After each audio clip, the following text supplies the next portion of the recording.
यहाँ पे इतनी उदास क्यों बैठी हो? और यासिर का? वो तो ऑफिस से आ गए घर पे दोपहर में। अगर आ गया था तो नजर क्यों नहीं आ रहा? कहाँ है?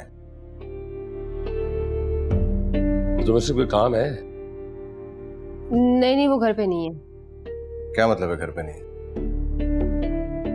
नहीं, वो मुझसे दोपहर में झगड़ा करके गए थे कहीं। मैं क्या सुन रहा हूँ? झगड़ा किया तुमने उससे? नहीं अब्बू, वो घर पे क्यों नहीं है? यकीनन तुमने यासिर से झगड़ा किया होगा, वो तंग आकर चला गया होगा। हद होती है फिजा किसी चीज की। तुम यासिर को फोन मिलाओ, मैं बात करूंगा उससे।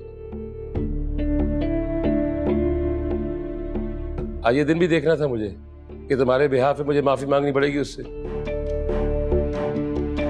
क्या वो कॉल नहीं मिल रही? नंबर बंद है।